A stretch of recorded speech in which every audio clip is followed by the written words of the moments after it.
खडसे बोलत आहेत, थेट आपण तिकडे जाऊयात। तुम्ही बघितलं असेल तर पारिवारिक प्रत्येका पक्षामध्ये वाद लावण्याचं काम त्यांनी केलंच आहे। पहिले शिवसेना फोडली, नंतर आमची राष्ट्रवादी काँग्रेस पक्ष फोडलाय। त्याच्यामुळे तोडा आणि फोडा आणि राज्य करा ही संकल्पना त्यांची आजही दिसतेच आहे।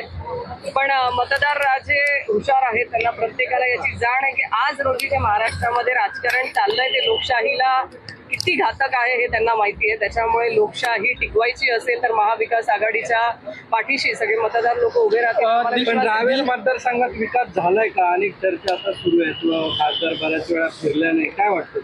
मला असं वाटतं तुम्ही तिथे येऊन हा इंटरव्ह्यू घेतला आणि जे उमेदवार आहेत तुम्ही पण त्यांच्याकडे तुम्ही इंटरव्ह्यू घेतला तर चांगलं होईल। नाही, पण तुम्ही रावेर मतदारसंघात झालाय का विकास? रावेर मतदारसंघात खासदार फिरले का? बघा, आता मी निगेटिव्ह सांगितलं तरी तुम्ही हे करणार, पॉझिटिव्ह सांगितलं तरी तुम्ही मी बोलण्यापेक्षा तिथे येऊन तुम्ही मतदारांना विचारलं तर ते तुम्हाला नक्की त्याचं उत्तर देऊ शकतील की तिथे विकास झालाय, कोणाचं समाधान आहे किंवा कोणाचं समाधान। एक मतदार म्हणून तुम्ही काय सांगा?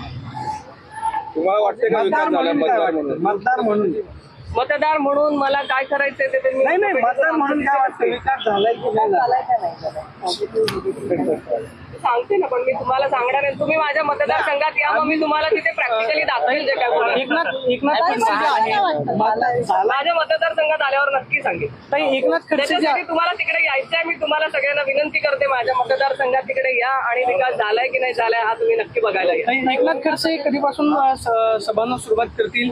त्या मतदारसंघामध्ये महाविकास आघाडीचे उमेदवार निवडून येईल यासाठी एकनाथ खडसेंचे कसे प्रयत्न आहेत?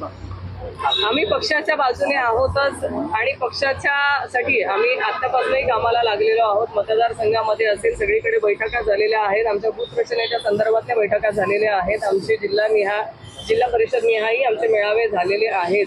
त्याच्यामुळे मतदार राजांच्या संपर्कात आम्ही आहेत आणि आम्ही लोक अशी आहोत किंवा आदरणीय नाथाभाऊंचा कार्यकाळ जर तुम्ही बघितला असेल तर फक्त निवडणुकीपुरतं आम्ही संपर्कात नसतो, तर आम्ही कायम स्वरूपी प्रत्येक मतदारांच्या संपर्कात असतो। आम्ही फोनवर संपर्कात असतो, वैयक्तिक त्यांच्या संपर्कात असतो। ही आमची खडसे परिवाराची प्रत्येकाला असेल ही आहेच।